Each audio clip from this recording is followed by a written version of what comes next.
Days later, I checked Badger Stays. The house was still listed, with a review from a guest named Anna, posted November 15, 2024. Quaint, but room 3's mirror is unsettling. I messaged her, no reply. Her profile was gone by November 18. In December, I got a text from an unknown number, time-stamped December 5, 2024, 1:46 a.m. It was a photo of the mirror, the crack wider, a pale face in the glass, eyeless, no message, just the image. I traced the number. It was a landline registered to a Baraboo funeral home closed since 2009. I didn't respond. I showed the photo to Tyler.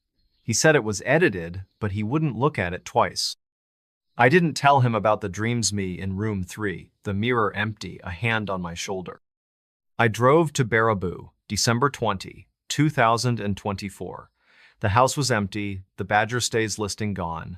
I knocked, no answer. The cornfield had fresh tracks, not mine, leading to the porch. I contacted Ellen Hart. She said the mirror might be a portal tied to Lillian's spirit trapped seeking others. She'd heard of Rosewood House, said no one stayed in room 3 long. I found a 1983 property record. Dorothy Klein bought the house from a Warren heir who left Wisconsin after a fire in the turret. No cause listed. In January, I got another text, same number, time-stamped January 12, 2025, 2:03 a.m. Another photo, the mirror shattered, the eyeless face clearer, smiling. I moved, left Milwaukee, took a job in Chicago, but the dreams followed. Last week, May 8, 2025, a package arrived, postmarked Baraboo, no return address. Inside was a mirror shard, rose-carved, with a note, "Lillian knows you." I burned the note, buried the shard. I hear whispers now, faint, at night, in my new place. I don't look in mirrors. I can't trust what I'll see. Clock ticks backward at night. The clock reversed. Time felt wrong. In a creaky New Hampshire inn, the night stretched forever. Something was counting. My name is Ryan Foster, and this is the story of the weekend in October 2024 that I can't explain. It was Friday, October 4, 2024, around 4:00 p.m. when I arrived at a small inn called the Lantern's Rest, just outside Conway, New Hampshire, a tourist town nestled in the White Mountains. The sky was a bruised purple, heavy with autumn clouds, the air crisp at 45 degrees. I'm a 33-year-old park ranger from Manchester, and I'd been patrolling trails all summer, dealing with lost hikers and bear sightings. My girlfriend, Lauren, was on a work trip to Burlington, and I wanted a quiet weekend to sketch the fall foliage. The inn, booked through a site called Granite Escapes, was a 2-story colonial from the 1790s with white clapboard, a steep roof, and a chimney puffing smoke. The host, Clara Vaughn, a retired schoolteacher, left a key in a brass lantern by the door and a note. "Don't wind the clock in the parlor." I shrugged. Old places have superstitions. The drive from Manchester took an hour and a half along Route 16, past lakes and mountains ablaze with red and orange leaves. My Jeep crunched over the inn's gravel lot, the only vehicle there. I grabbed my sketchbook, a duffel bag, and a pack of Shipyard Pumpkinhead Ale, a New England fall classic. Inside, the inn smelled of wood smoke and lavender. The foyer had a narrow staircase, a coat rack with a wool shawl, and a grandfather clock in the parlor, its pendulum still, the face engraved with Roman numerals. My room, number 4, was upstairs, with a 4-poster bed, a quilt that smelled of cedar, and a window overlooking a maple grove. I locked the door, checked the window secure, the glass fogged with evening chillend, dropped my bag. The note about the clock seemed trivial, probably about noise. I spent the evening settling in. The common area had a fireplace, logs already burning, and a dining table set for one. The kitchen was stocked with tea and a loaf of bread, the fridge humming softly. The parlor was cozy, with a velvet sofa, a bookshelf of faded novels, and the grandfather clock, its hands stuck at 3:0, whether AM or PM, I couldn't tell. I lit a second fire in the parlor, sipped a beer, and sketched the room, the clock's brass glinting in the firelight. My phone had no signal, the mountains blocking reception, so I left it off, embracing the disconnect. The inn was silent, save for the fire's crackle and the wind rustling the maples outside. At 7:14 p.m., the clock ticked, a single heavy talk like a heartbeat.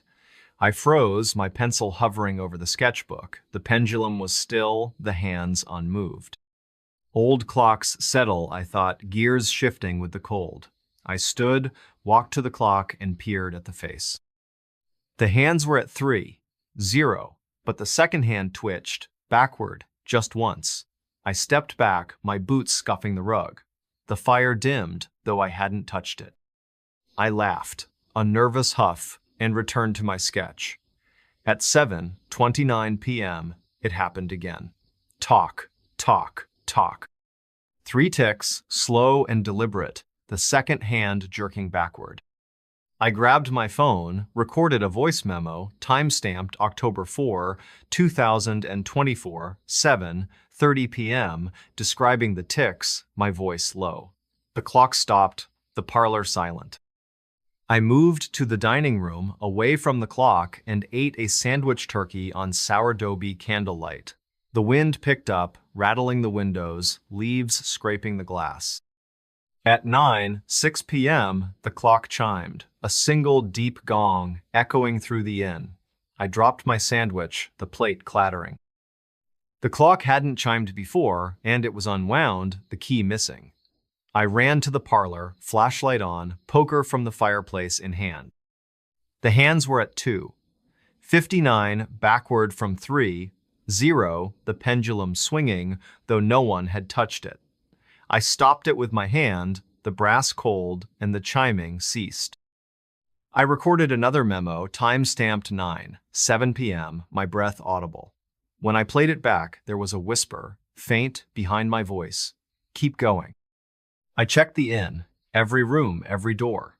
The kitchen was empty, the bedrooms locked, the basement door bolted. I was alone. I unplugged the parlor lamp, dimming the room, and sat by the fire, poker across my lap. At 11:43 p.m., the clock ticked again, faster, a staccato rhythm, the hands spinning backward, 2:58, 2:57, 2:56. I shone the flashlight, the beam shaking, the pendulum swung wildly, the clock's face gleaming like it was lit from within. I recorded a video, time-stamped 11:44 p.m., panning the clock, the hands blurring. The ticking stopped, the hands froze at 2:55, but in the video, a shadow moved across the clock, tall and thin, though I stood still. My stomach churned. I covered the clock with a blanket from the sofa, tucking it tight, and retreated to my room, locking the door. I didn't sleep. I sat on the bed, poker in hand, sketchbook forgotten. At 1:22 a.m., footsteps creaked in the parlor, slow, circling where the clock stood. They lasted maybe 3 minutes, then stopped. I recorded another memo, time-stamped October 5, 2024, 1:23 a.m., whispering about the steps. The playback caught a low hum, like a chant, with the whisper, "Stay." The wind howled, the maples thrashing outside.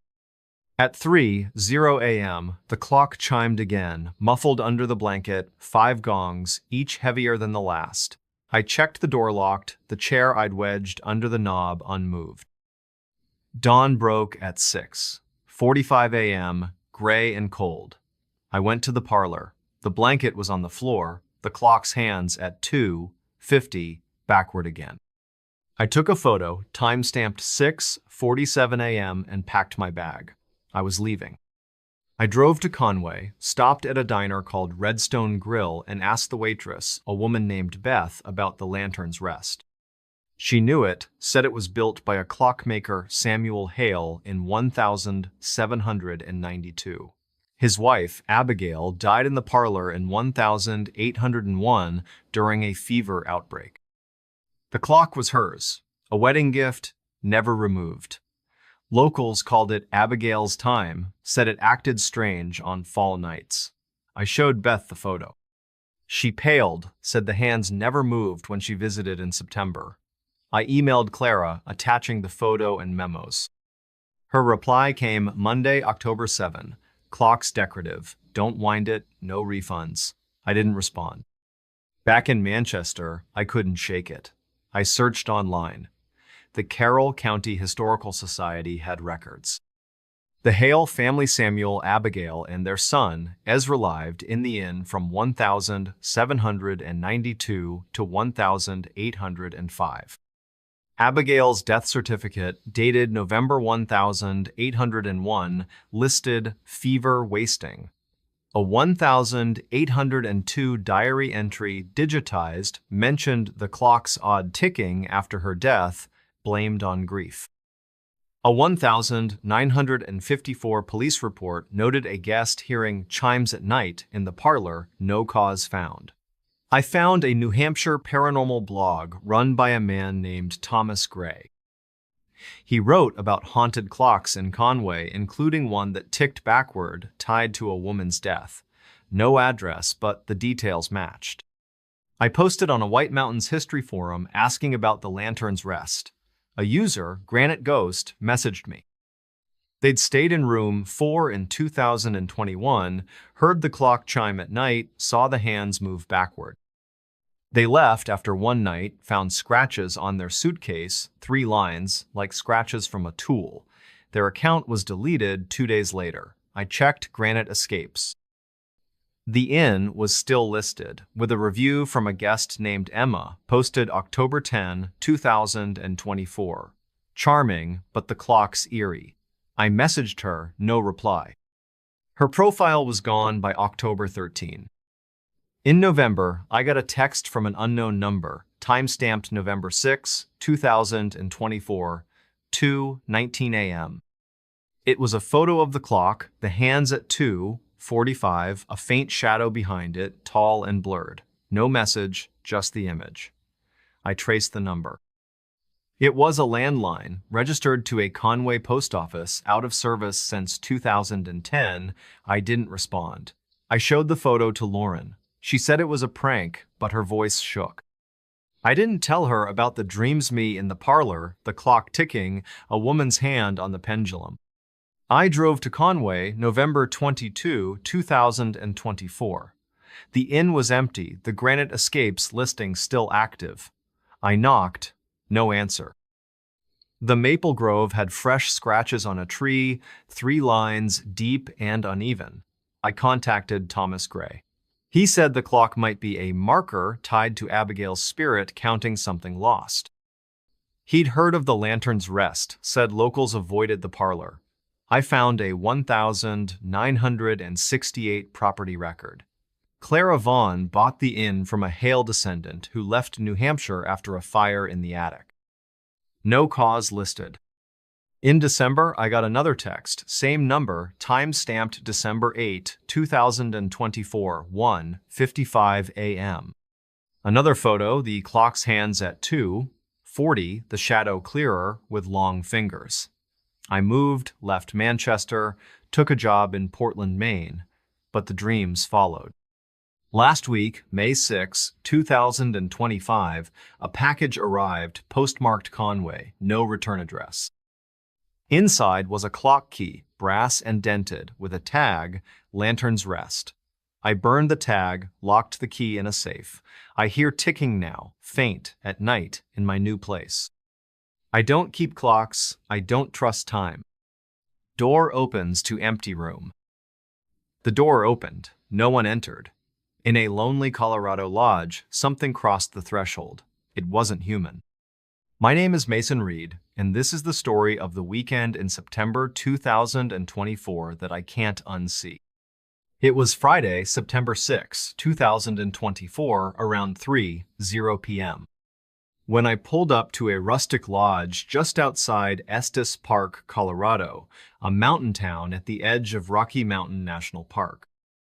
The sky was clear, a deep alpine blue, but the air was cool, about 55 degrees, with a breeze that carried the scent of pine.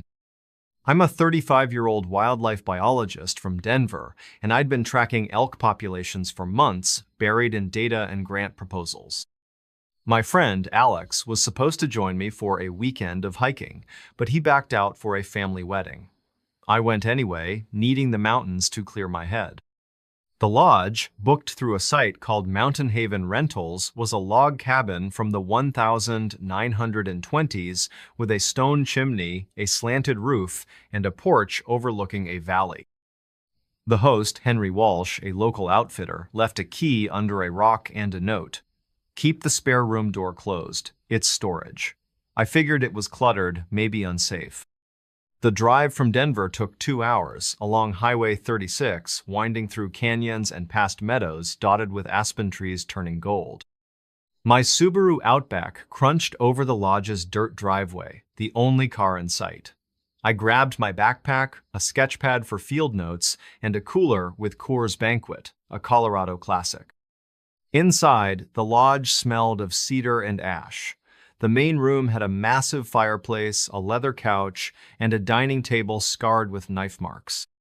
The spare room, off the hallway, had a heavy oak door with a brass knob, locked, as Henry's note implied. My bedroom was upstairs, with a pine bed, a wool blanket, and a window facing the peaks. I locked the front door, checked the back, and dropped my gear. The note about the spare room didn't bother me. I was here for the trails.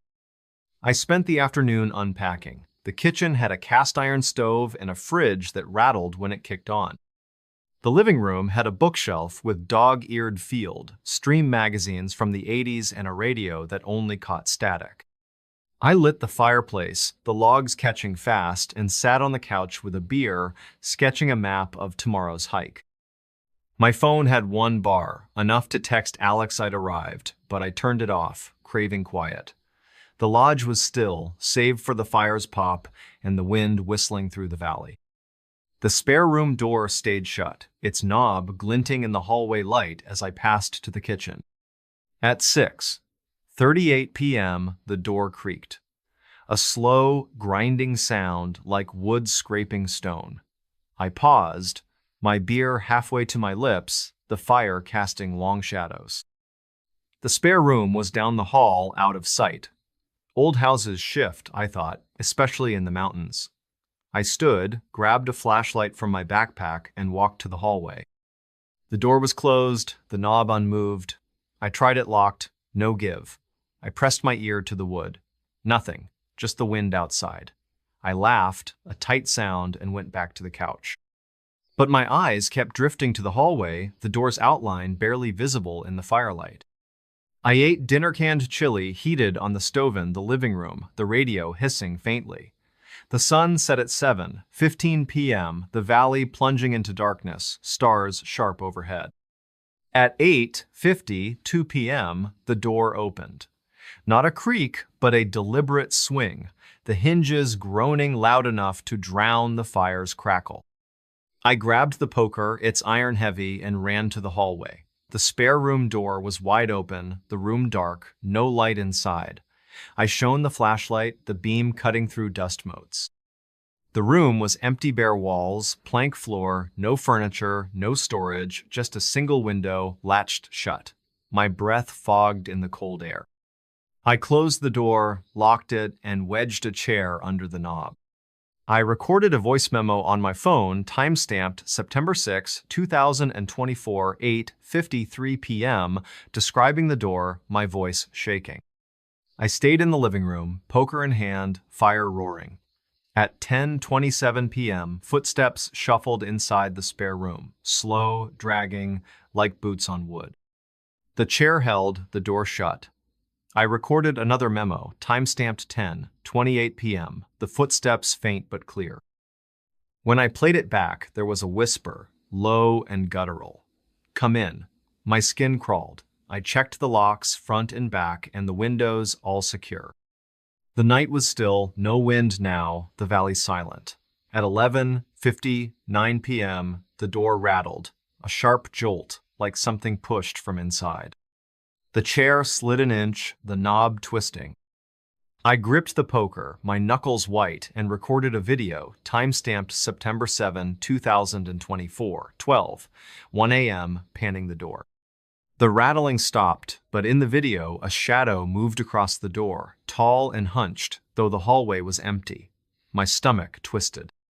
I didn't sleep. I sat by the fire, poker clutched tight, eyes on the hallway. At 2:14 a.m., a hum came from the spare room, like a low chant, lasting maybe 20 seconds. I recorded again, time-stamped 2:15 a.m., my voice barely a whisper.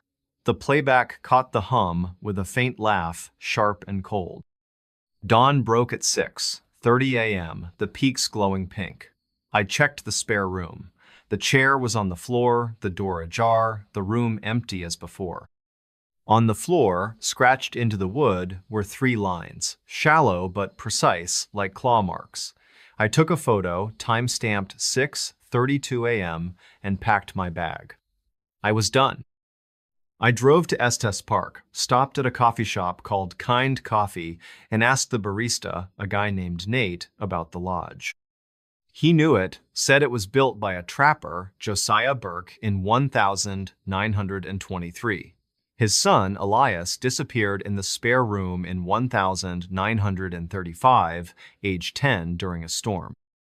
The door was locked, no trace found. Locals called it Burke's Gap, said it felt wrong. I showed Nate the photo.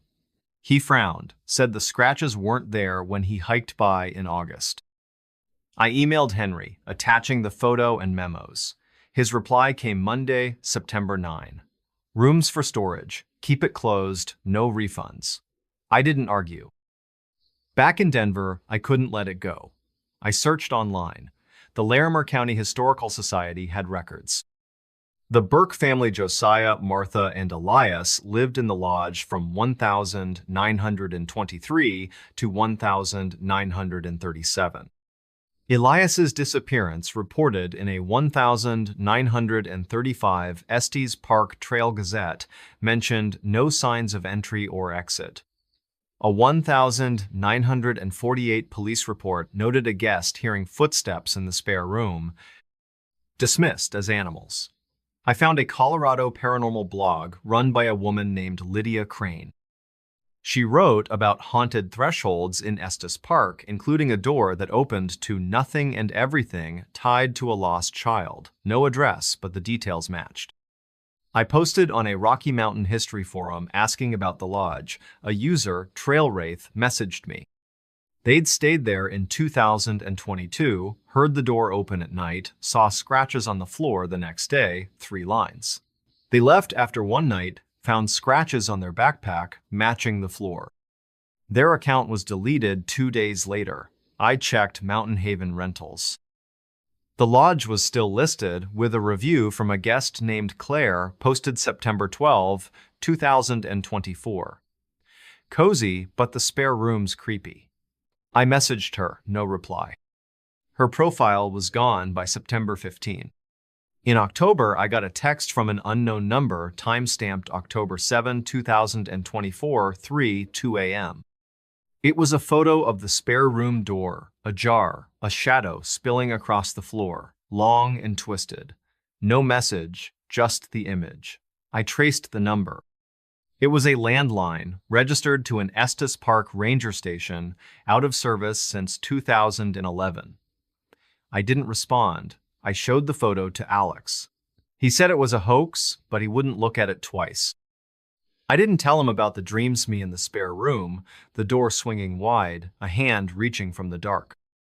I drove to Estes Park, October 25, 2024. The lodge was empty, the rental listing still active. I knocked, no answer. The valley had fresh tracks, not mine, circling the porch. I contacted Lydia Crane. She said the door might be a crossing, tied to Elias's spirit, stuck, pulling others in. She'd heard of Burke's Gap, said locals avoided the lodge. I found a 1,972 property record. Henry Walsh bought the lodge from a Burke heir who left Colorado after a fire in the attic. No cause listed. In November, I got another text, same number, time-stamped November 9, 2024, 2:47 a.m. Another photo, the door wide open, the shadow clearer, with fingers like branches. I moved, left Denver, took a job in Boulder, but the dreams followed. Last week, May 5, 2025, a package arrived, postmarked Estes Park, no return address. Inside was a brass key scratched with 3 lines and a tag, Burke's Gap. I burned the tag, buried the key. I hear creaks now, faint, at night in my new place. I don't open doors after dark. I don't trust what's behind them. Lights flicker with strange pattern. The lights pulsed. They weren't random. In a remote Arizona cabin, something sent a message. It wasn't friendly. My name is Ethan Walsh, and this is the story of the weekend in August 2024 that I can't forget. It was Friday, August 2, 2024, around 5:00 p.m., when I drove up to a weathered cabin near Payson, Arizona, a small town in the Mogollon Rim country. The sky was a fiery orange, the sun dipping behind pine-covered hills, the air warm at 80 degrees but cooling fast. I'm a 32-year-old high school history teacher from Phoenix, and I'd been grading summer school papers until my eyes burned.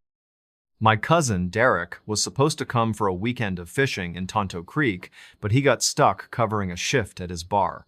I went alone, needing the quiet. The cabin, booked through a site called Rim Retreats, was a 1-story A-frame from the 1950s with a tin roof, a sagging porch, and a single bulb hanging over the door. The host, Vernon Cole, a retired forest ranger, left a key in a rusted coffee can and a note. Lights act up sometimes. Flip the breaker if needed. I figured it was old wiring, nothing serious. The drive from Phoenix took 2 hours, along Highway 87, climbing from Desert Scrub to Ponderosa Pines. My Honda CR-V jolted over the cabin's dirt track, the forest closing in. I grabbed my fishing gear, a backpack, and a cooler with Blue Moon, an Arizona go-to. Inside, the cabin smelled of pine and dust. The main room had a stone fireplace, a plaid couch, and a kitchenette with a flickering fluorescent light. My bedroom was small, with a twin bed, a patched quilt, and a window facing the creek, its water glinting in the dusk. I locked the front door, checked the back, and dropped my gear. The breaker box in a closet by the kitchen was a tangle of wires, but the switches looked fine. Vernon's note didn't worry me. I'd dealt with faulty lights before. I spent the evening settling in. The kitchen had a propane stove and a sink that dripped unless you twisted the faucet hard. The living room had a radio stuck on a country station and a shelf with old Arizona Highways magazines. I lit the fireplace, the logs hissing, and sat on the couch with a beer, flipping through a magazine. My phone had no signal, the forest too dense, so I left it off, enjoying the solitude. The fluorescent light in the kitchen buzzed, flickering once, but stayed on. I ignored it, chalking it up to the cabin's age, and sketched a fishing plan for the creek. The night was quiet, save for the fire's crackle and crickets outside, their chirps echoing in the trees. At 7:43 p.m., the lights pulsed. 3 quick flickers, then steady like a signal. I paused, the magazine slipping to my lap. The fireplace bulb, the kitchen fluorescent, even the porch light all synced, dimming and flaring together. Power surge, I thought, or maybe a storm brewing. I checked the window, no clouds, just stars. The flickers came again at 7:59 p.m., 5 pulses, faster, in a pattern. Short, short, long, short, long. I stood, grabbed a flashlight from my backpack, and checked the breaker box. All switches were on, no trips. I flipped the main breaker off, then on. The lights steadied, but my pulse didn't. I recorded a voice memo on my phone, time-stamped August 2024, 8:0 p.m., describing the pattern, my voice calm but clipped.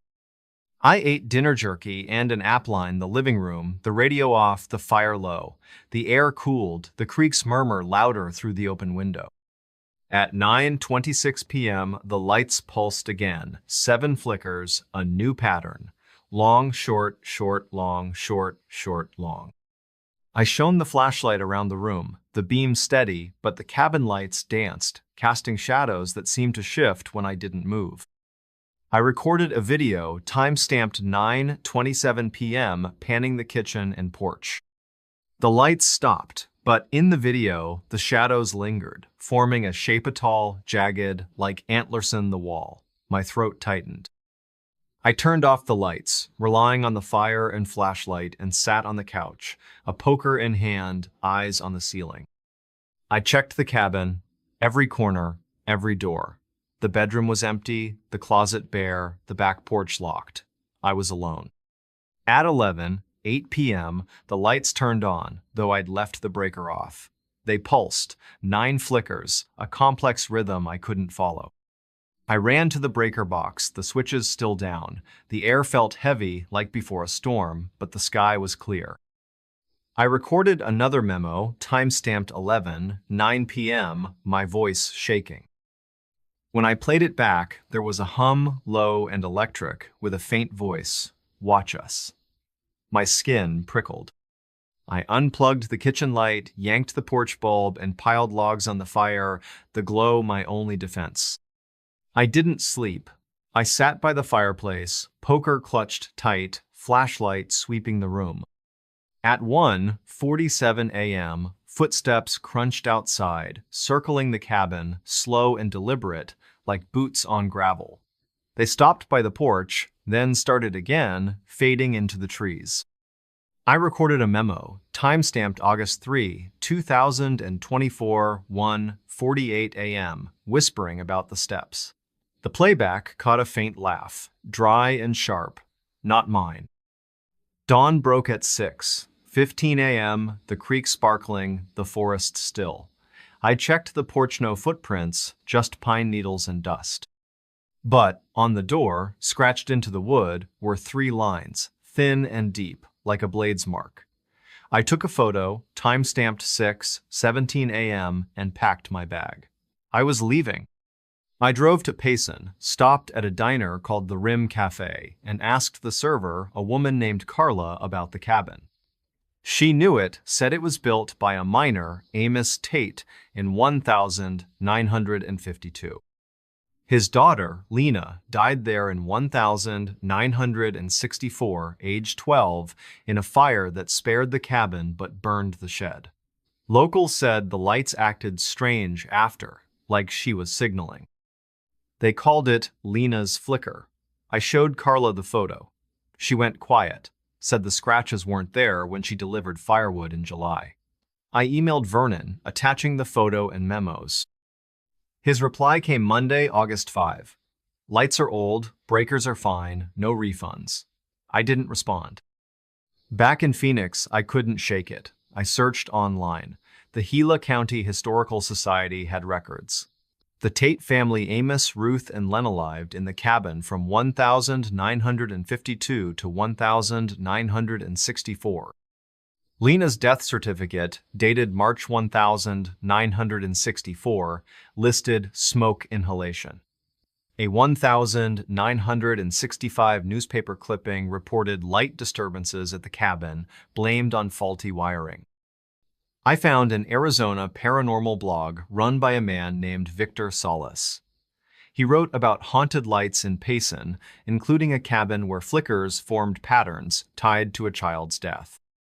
No address, but the details matched.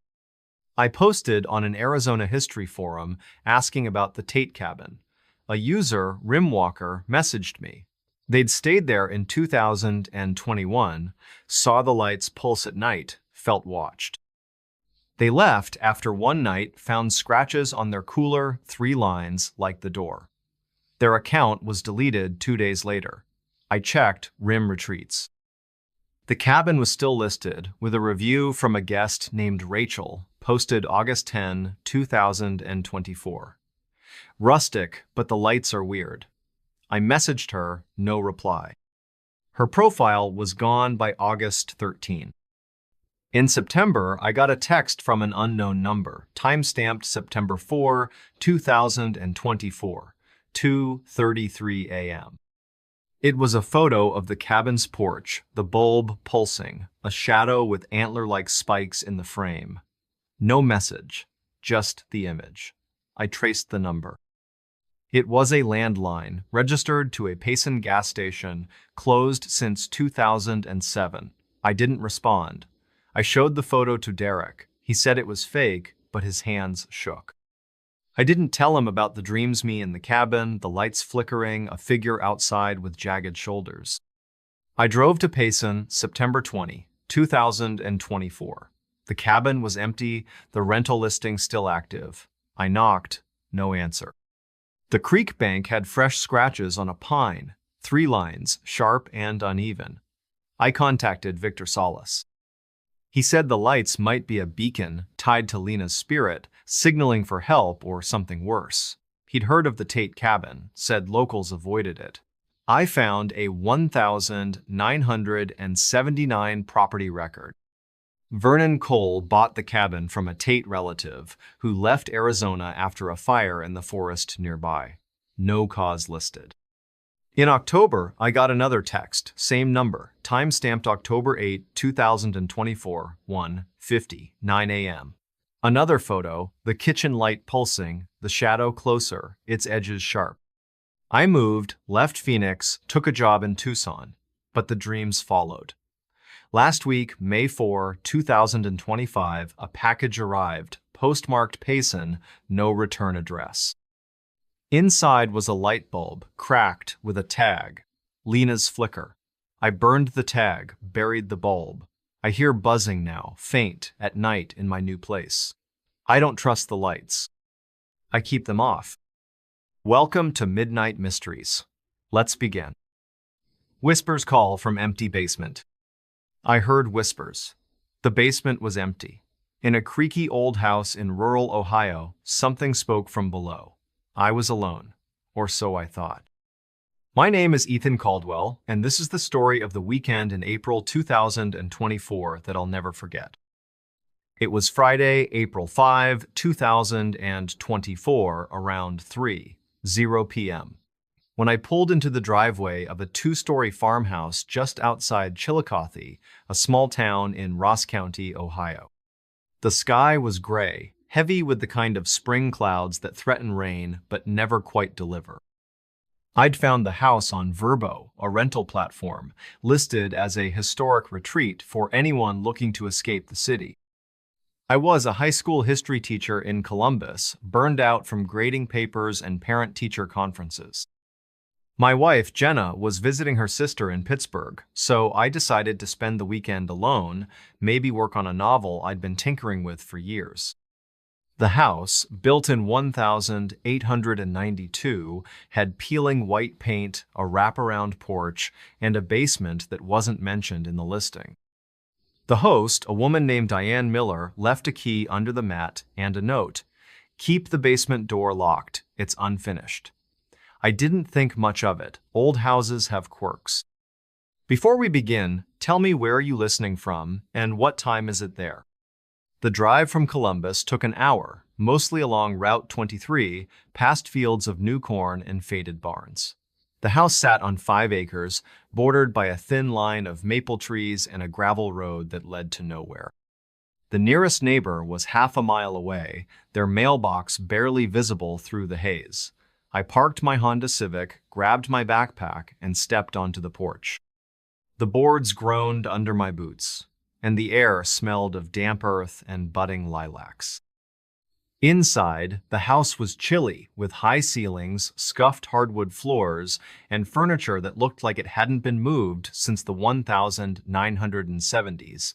A floral sofa, a rocking chair, a dining table with 6 mismatched chairs. I locked the front door, checked the back door, and dropped my bag in the master bedroom upstairs. The bed had a quilt that smelled faintly of mothballs, and the window overlooked the empty fields. I spent the first hour exploring. The kitchen had a gas stove and a fridge stocked with a single bottle of ketchup. The living room had a fireplace, cold and unused, with a stack of dusty logs beside it. Upstairs, there were 3 bedrooms, one with a crib that looked older than me. The basement door was in the hallway, a heavy oak slab with a rusted deadbolt. I tried the handle, out of curiosity.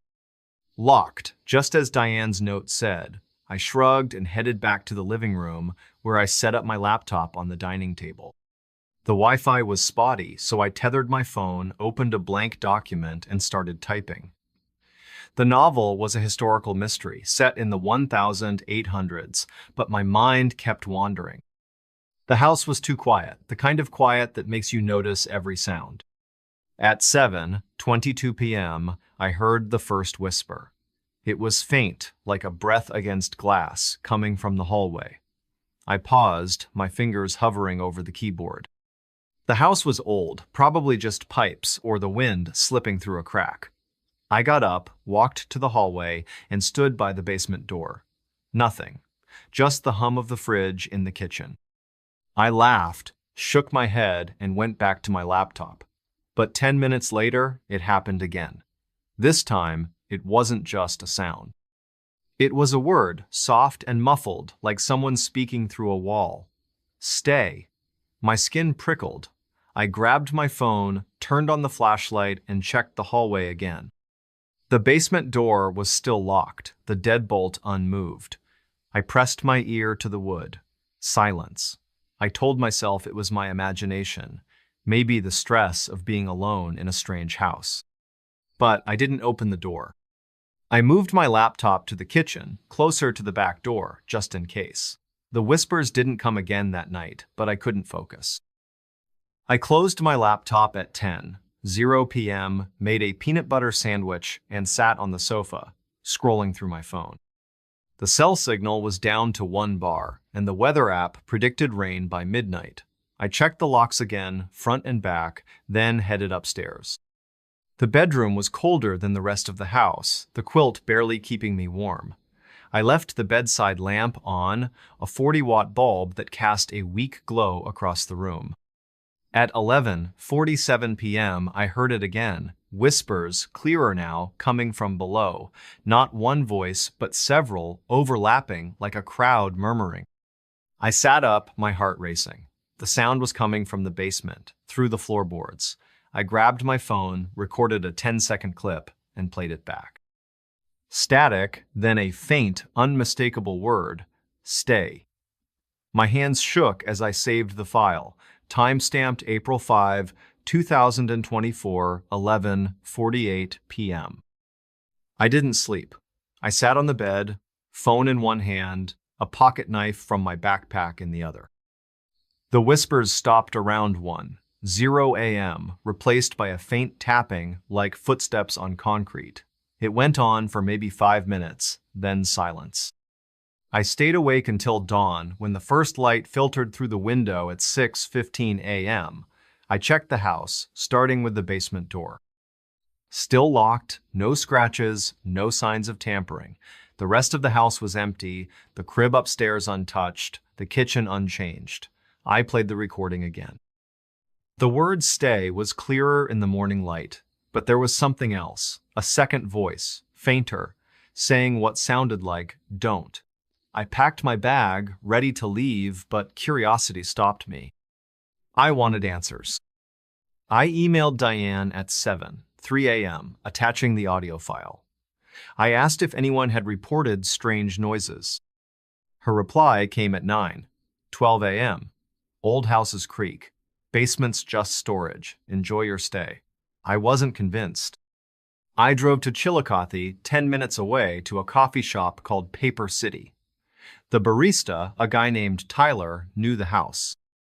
He said it belonged to the Harper family in the 1900s who lost 3 kids to typhoid in 1898. The basement was used as a sick room during the outbreak. He'd heard rumors of noises, but nothing specific. I asked about Diane. Tyler said she was a realtor, lived in town, but he didn't know her well. I bought a coffee, sat in my car, and searched online.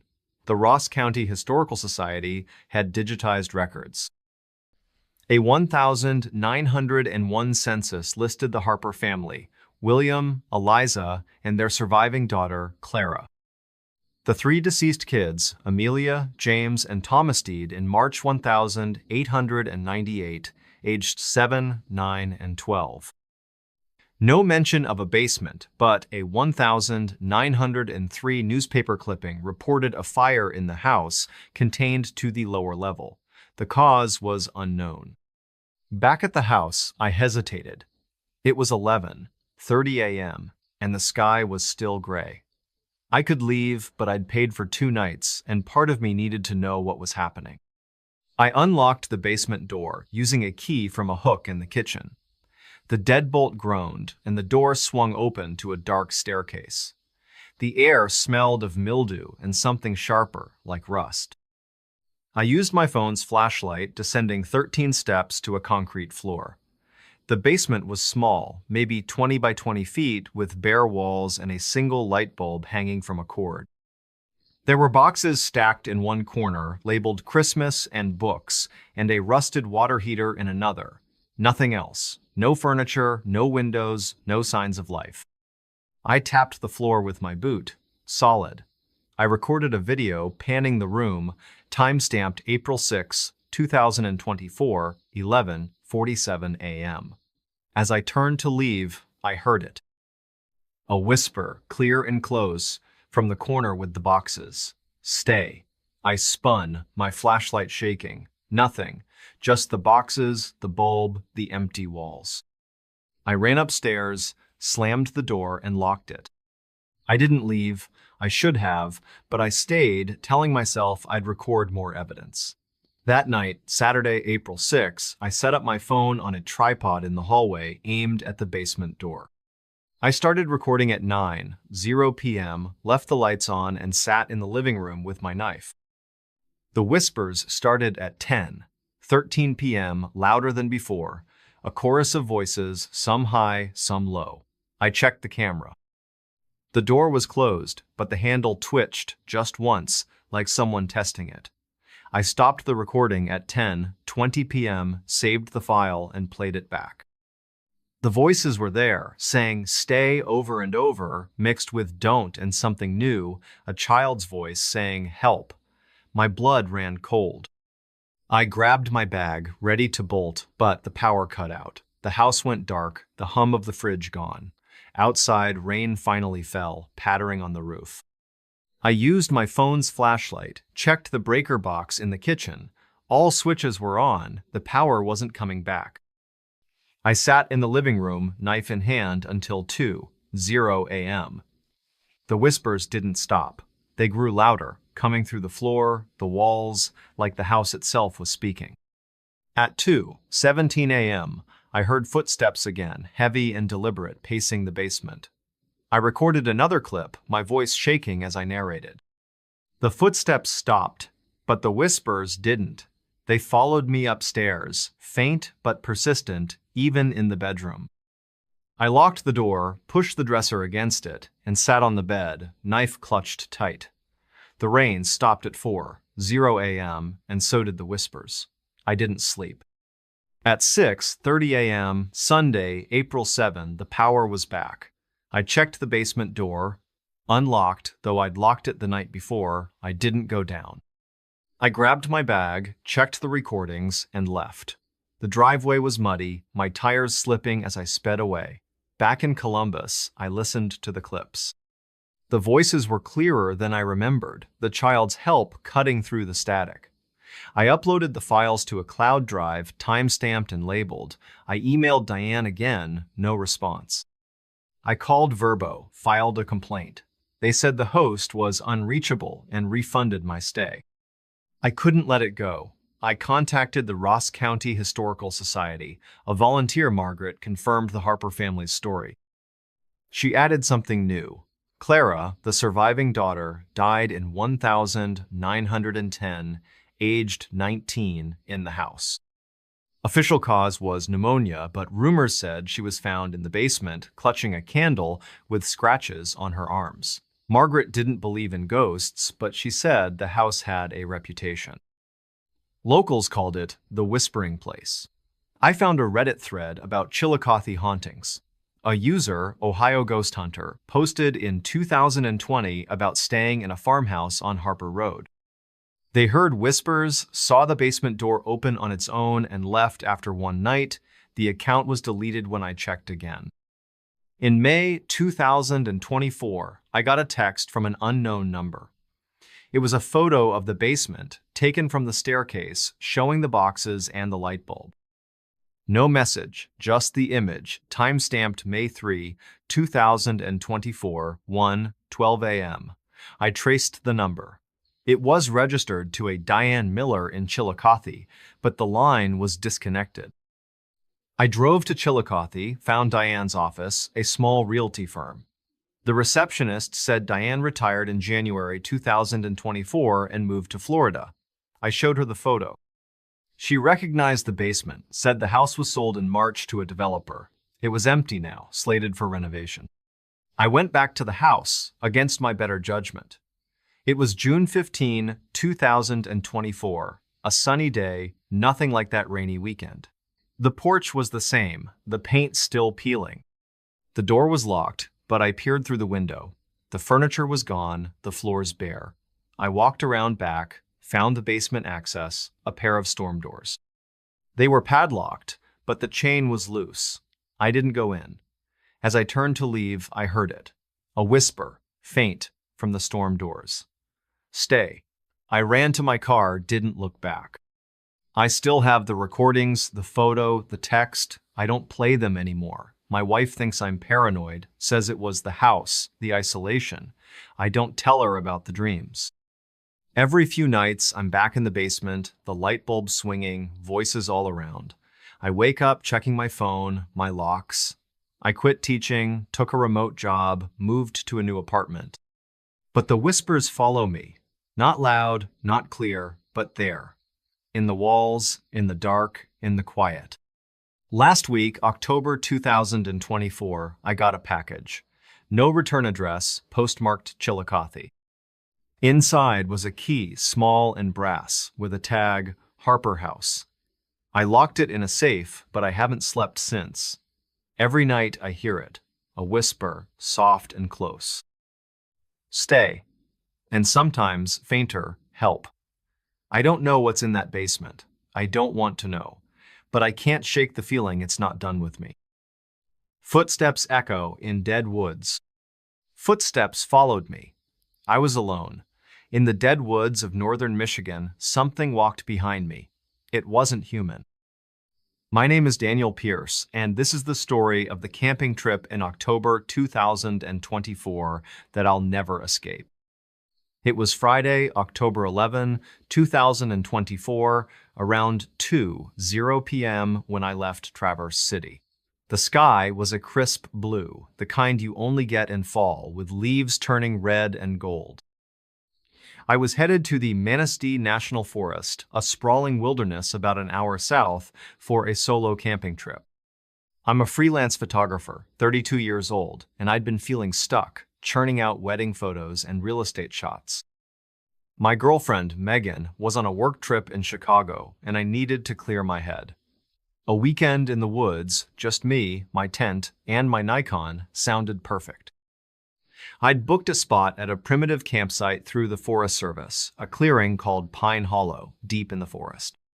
The ranger's email warned about bears and said to stay on marked trails. I'd camped before, so I wasn't worried. The drive was peaceful, my pickup truck rattling along M55 past orchards and small towns. By 3:30 p.m., I reached the trailhead, a gravel lot with a faded sign. Pine Hollow, 2.3 miles. I parked, slung my backpack on, and locked the truck. The air was cool, maybe 50 degrees, with a breeze that carried the smell of pine and damp earth. The trail was narrow, marked by orange blazes on trees, winding through oaks and maples. My boots crunched on leaves, the only sound besides the occasional chirp of a bird. The forest was alive, but quiet, the kind of quiet that makes you feel small. I reached Pine Hollow by 4:45 p.m. The clearing was small, maybe 30 feet across, ringed by tall pines. A fire pit sat in the center, blackened from years of use, and a log bench was nearby. No one else was there. I set up my tent, a green, two-person REI model, and gathered wood for a fire. The sun was dipping low, painting the sky orange, so I worked fast.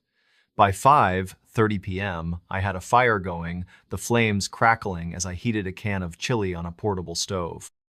I sat on the bench, ate and sipped a Bell's Two-Hearted Ale, a Michigan staple. The forest darkened, the trees swallowing the last light. My phone had no signal, but I wasn't here to scroll. I pulled out my camera, snapped a few shots of the fire, and settled in. At 7:12 p.m., I heard the first footsteps. They were faint, a soft crunch of leaves, maybe 20 yards behind my tent. I froze, my spoon halfway to my mouth. The fire popped, sending sparks upward, but the sound wasn't from the wood. It was rhythmic, deliberate, like someone walking. I set the chili down, grabbed my flashlight, and stood. The beam cut through the dark, catching tree trunks and underbrush. Nothing moved. No eyes glinted, no shapes stirred. Bears don't walk like that, I thought. Too steady, too slow. I called out, "Hello? Anyone there?" My voice echoed, then died. Silence. I sat back down, heart thumping, and told myself it was a deer, maybe a raccoon. But my eyes kept darting to the trees. 10 minutes later, it happened again. Crunch, crunch, crunch. Closer now, maybe 15 yards, circling the clearing. I swung the flashlight, my hand unsteady. The light caught a low branch, swaying slightly, but no wind was blowing. I grabbed my knife, a 4-inch blade I kept for cutting rope, and stood by the fire. "Who's there?" I shouted. No answer. The footsteps stopped. I waited, the fire's heat on my back, the cold air biting my face, nothing. I added more wood to the fire, the flames flaring high, and sat with the knife in my lap. I didn't eat the rest of the chili. By 9:00 p.m., I was in my tent, the fire still burning outside. I zipped the door, locked it with a carabiner, and lay in my sleeping bag, flashlight on, knife beside me. The forest was silent, no owls, no wind. Then, at 9:43 p.m., the footsteps came back. Loud, heavy, just outside the clearing. Crunch, crunch, pause. Crunch, crunch, pause. Like something pacing, testing the edge of the light. I held my breath, my phone recording audio, time-stamped October 11, 2024, 9:44 p.m. The steps circled, never crossing into the clearing for maybe 5 minutes. Then they stopped. I played the recording.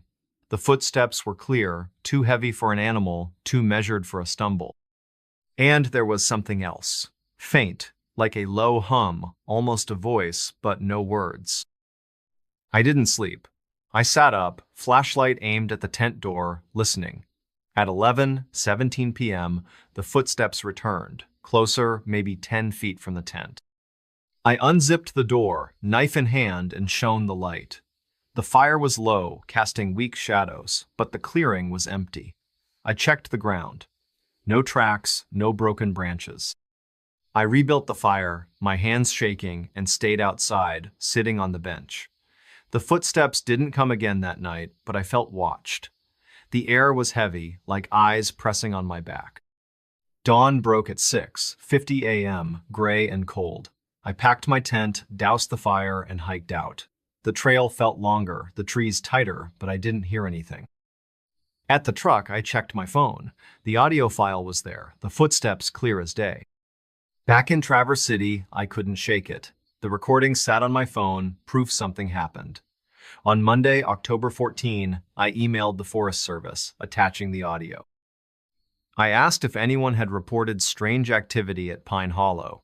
The ranger, Tom Brennan, replied Tuesday, "No reports of anything unusual, probably wildlife. Stay safe." I didn't buy it. Wildlife doesn't pace like that. I posted on a Michigan camping forum, vague to avoid sounding unhinged. A user, Up North Woods, messaged me. They'd camped at Pine Hollow in 2019, heard footsteps, and found scratches on their cooler, like claw marks, but no animal tracks. Their account was deleted 2 days later. I dug deeper. The Manistee National Forest has a history. A 1978 article in the Cadillac Evening News reported a hiker, Robert Klein, missing near Pine Hollow. His backpack was found, torn, but no body. A 1995 Forest Service log, digitized online, mentioned unexplained noises reported by campers in the area, dismissed as wind. I found a blog by a local historian, Ellen Carter, about Ojibwe legends in Manistee. She wrote about a spirit called the Wendigo, a creature that stalks the woods, mimicking human steps to lure prey. She didn't mention Pine Hollow, but the description stuck with me. Tall, thin, always hungry, drawn to the lonely. I went back to Pine Hollow on October 19, a week later. Stupid, maybe, but I needed answers. I brought a trail camera, the kind hunters use, and set it up facing the clearing, motion activated. I camped again, same spot, fire bigger this time. The footsteps started at 6 p.m., circling, louder, closer. I recorded video on my phone, panning the trees, time-stamped October 19, 2024, 7 p.m. The fire flared, like something disturbed the air, but I saw nothing. The steps stopped at 15 p.m. I stayed awake, knife in hand, until dawn. When I checked the trail camera, it had triggered at 9 p.m. The image showed the clearing, the fire, my tent, and in the background, just beyond the light, a shape, tall, thin, blurred, like it moved too fast. No face, no details, just a shadow with legs. I downloaded the file, my stomach churning, and left. I didn't tell Megan. She'd think I was losing it. But I showed the photo to a friend, Jake, who hunts in Manistee. He said it looked like a tree, maybe a deer, but his voice was tight. I contacted Ellen Carter, the historian. She was skeptical, but said the Wendigo legend warned against camping alone in certain woods. She mentioned Pine Hollow had a reputation among locals. Hunters avoided it. I checked the Forest Service records again. A 2003 incident report, buried in an archive, described a camper hearing human-like steps and finding scratches on their tent. No explanation. In November 2024, I got a voicemail from an unknown number, time-stamped November 3, 2024, 1:22 a.m. Static, then a sound like footsteps on leaves and a hum, low and guttural. It lasted 15 seconds. I traced the number. It was a payphone at a gas station near the trailhead, out of service since 2010. I didn't call back. I posted the trail camera photo on a paranormal subreddit. A user, Michigan Shadow, commented that they'd seen a similar shape in Manistee in 2017. Their account was gone the next day. I stopped camping. I sold my tent, my stove, but kept the camera, the recordings, the photo. I don't sleep well. At night, I hear footsteps, faint, outside my apartment. I check the windows, the locks, nothing's there. But last month, December 2024, I got a package, postmarked Manistee, no return address. Inside was a single leaf, dried and red, with 3 scratches across it, like claws. I burned it, but the smell lingered, like pine and something rotten. I don't know what followed me in those woods, a spirit, a creature, or just my mind breaking. But I know what I heard. Footsteps echoing in a forest that felt dead. Stranger knocks during midnight storm. A stranger knocked. I didn't answer. During a midnight storm in rural Kentucky, someone stood at my door. They weren't alone. My name is Lucas Bennett, and this is the story of the night in February 2025 that haunts me still. It was Friday, February 7, 2025, around 4:00 p.m., when I arrived at a rental cabin just outside Harlan, a small coal town in southeastern Kentucky. The sky was already dark, heavy with clouds that promised a storm. I'm a 29-year-old mechanic from Lexington, and I'd been working overtime for weeks fixing trucks at a shop off I-64. My best friend Corey was supposed to come, but he bailed last minute for a family thing. I didn't mind. A weekend alone, fishing in the Cumberland River, sounded like the reset I needed. The cabin, booked through a local site called Harlan Hideaways, was a one-room deal, maybe 400 square feet, with a wood stove, a single bed, and a window overlooking a dirt road. The host, a guy named Roy Tucker, left a key in a lockbox and a note, "Storm coming, keep the door locked."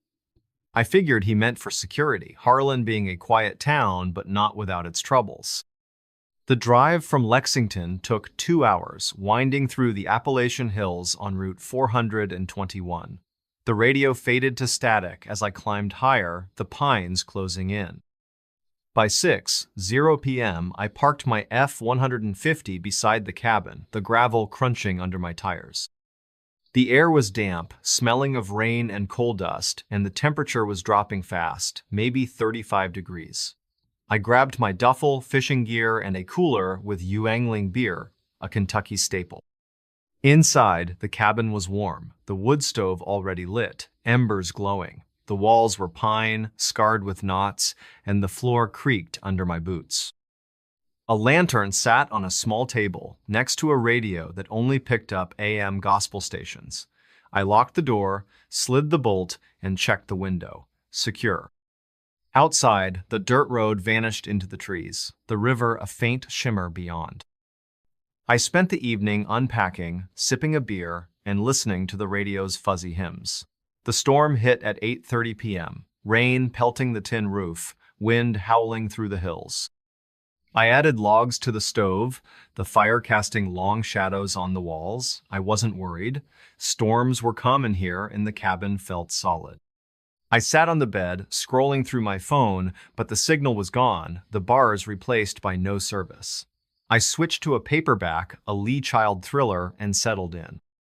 The rain was steady, a drum beat that drowned out the radio. At 11:47 p.m., I heard the first knock. 3 sharp raps on the door, loud enough to cut through the storm.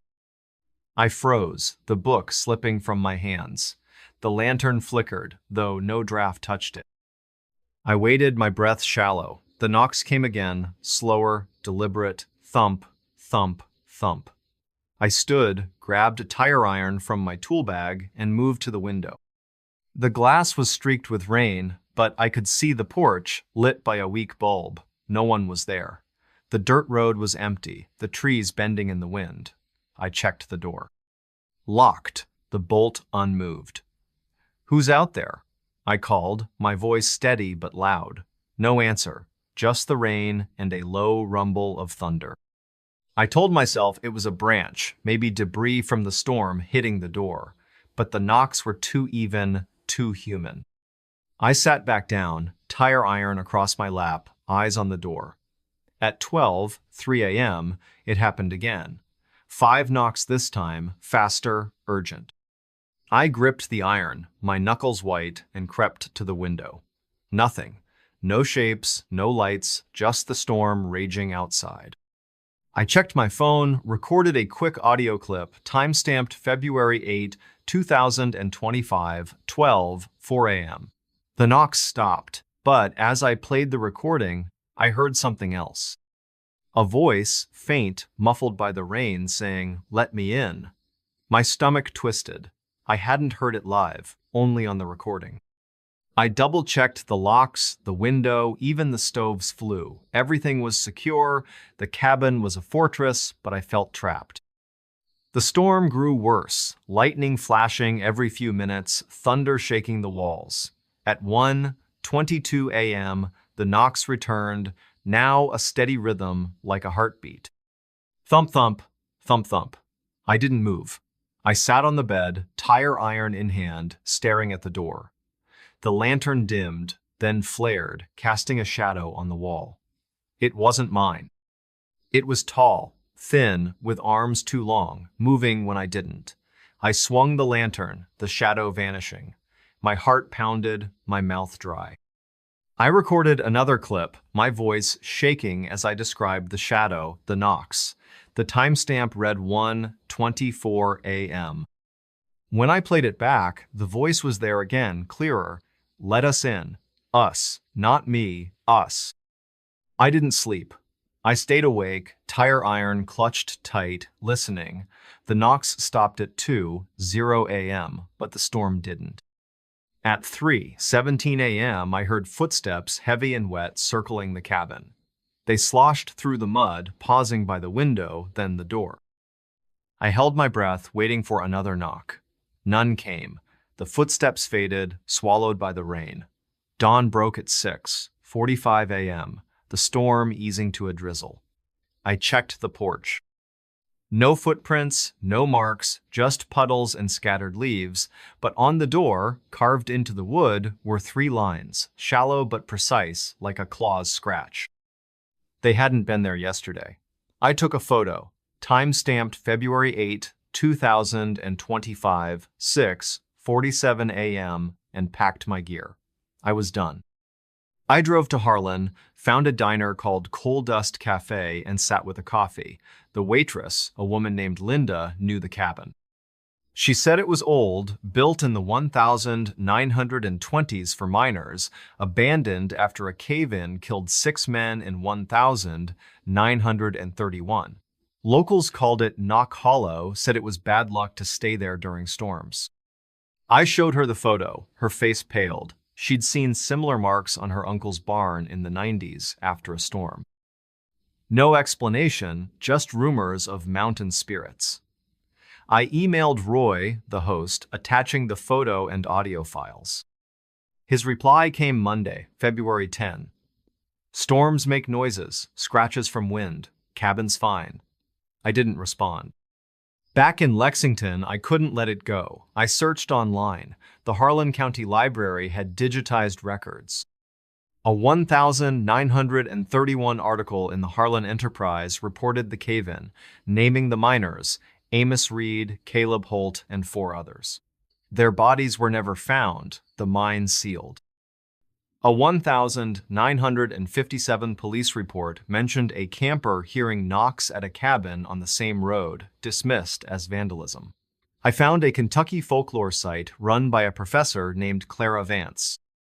She wrote about Appalachian spirits, entities tied to the land, drawn to storms. They knock, she said, to lure people out.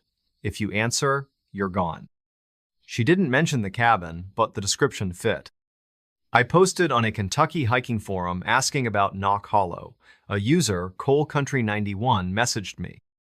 They'd stayed in the cabin in 2020, heard knocks during a rainstorm, and saw a shadow through the window, tall and wrong. They left at dawn, found scratches on their car. Their account was deleted a day later. I checked Harlan Hideaways. The cabin was still listed, with a new review from a guest named Emma, posted February 12, 2025. Cozy, but the knocking was weird. I messaged her. No reply. Her profile was gone by February 15. In March, I got a call from an unknown number, time-stamped March 3, 2025, 2:09 a.m. I let it go to voicemail. The message was static, then a voice, low and wet, saying, "Open the door." It lasted 10 seconds. I traced the number. It was a landline, registered to a Harlan post office, out of service since 2008.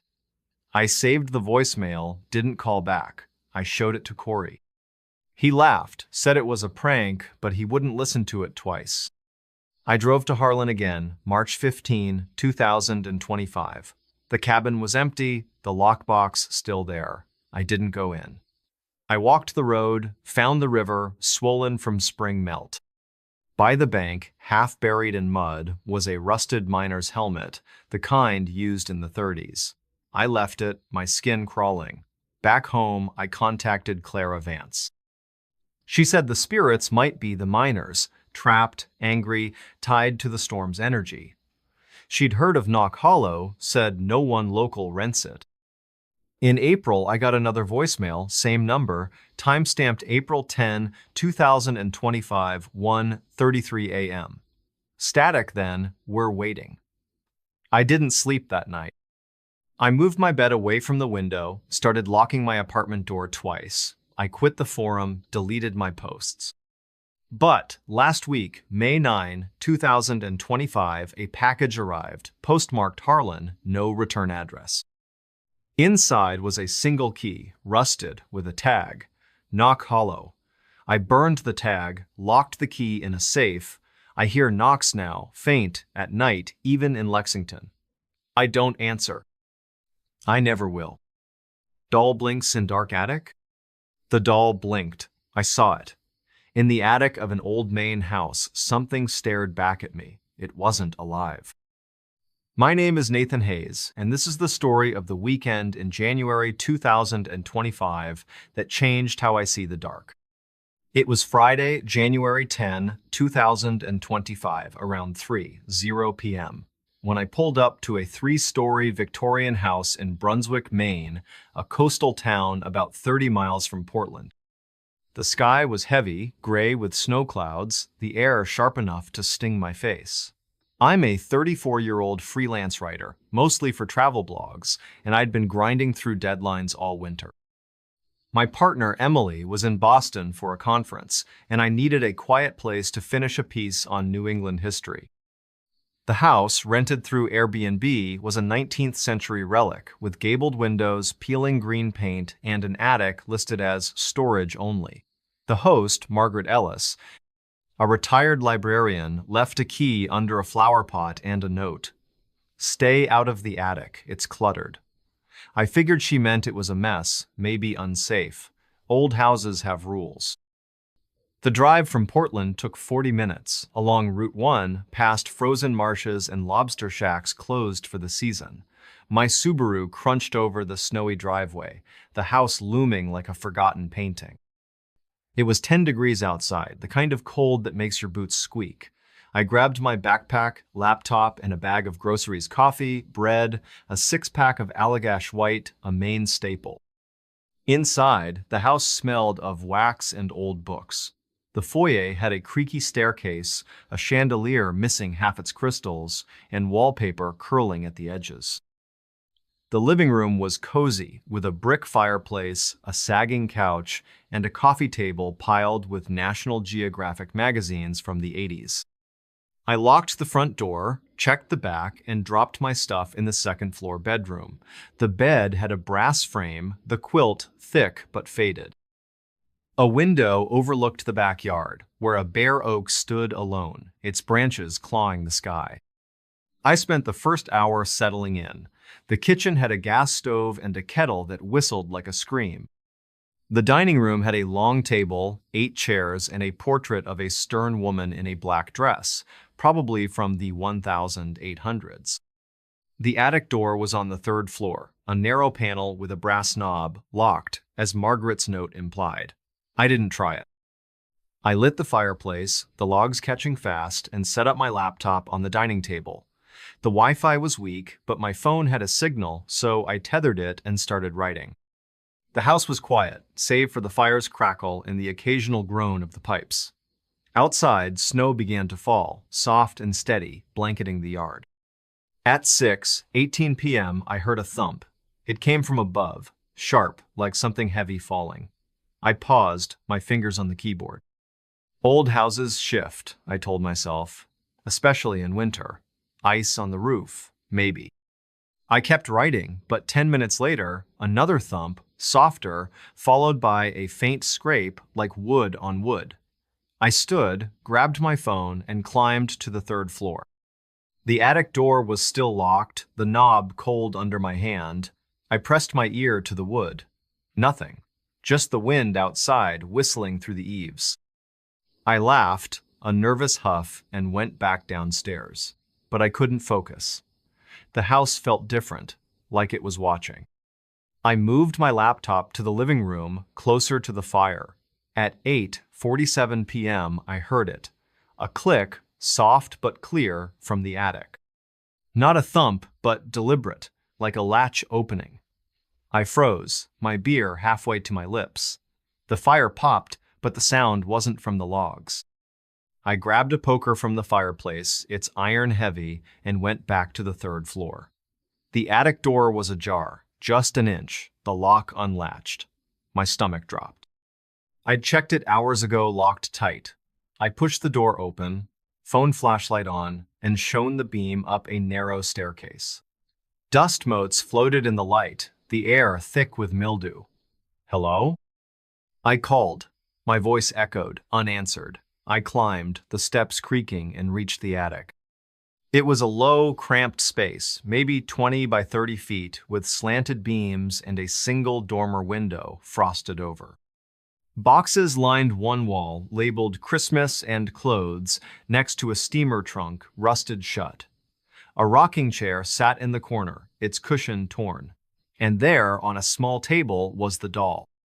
Porcelain, maybe 18 inches tall, with a cracked face, blue glass eyes, and a faded pink dress. Its hair was matted, blonde curls tangled with cobwebs. I don't like dolls, nobody does, really, but this one felt wrong. Its eyes caught the flashlight, glinting like they were alive. I stepped closer, the floor groaning. The doll's head was tilted, like it was watching me. I shook it off, told myself I was tired, and turned to leave. That's when I saw it. The doll blinked. A slow, deliberate close of its eyelids, then open again. I stumbled back, the poker slipping from my hand, clanging on the floor. I ran downstairs, slammed the attic door, and wedged a chair under the knob. My heart pounded, my breath fogging in the cold hallway. I checked my Phonono video, no proof, just my word. I recorded a voice memo, time-stamped January 10, 2025, 8:50, 3 p.m., describing the doll, the blink, my voice shaking. I sat by the fire, poker in hand, eyes on the staircase. The house was silent, the snow piling outside. At 10:22 p.m., I heard footsteps, light but steady, from the attic. Tap, tap, tap, like small shoes on wood. I gripped the poker, my knuckles white. The steps stopped, then started again, closer at the attic door. I checked the chair. Still in place, the door shut. The footsteps faded at 10:30 p.m. I didn't sleep. I stayed in the living room, fire roaring, poker across my lap, at 1:17 a.m. A new sound, cameo, soft hum, like a child's lullaby, from the third floor. It lasted maybe 20 seconds, then stopped. I recorded another memo, time-stamped January 11, 2025, 1:18 a.m. When I played it back, the hum was there, clear, with a faint giggle at the end. My skin crawled. I checked the locks, front and back, and the windows, all secure. The snow was heavy now, a foot deep, the road invisible. I was stuck. Dawn broke at 7:10 a.m., gray and dim. I checked the attic door. The chair was moved, just an inch, the knob turned slightly. I didn't open it. I packed my bag, ready to leave, but checked the attic one last time, poker in hand. The doll was still on the table, but its head was turned, facing the door, not the window.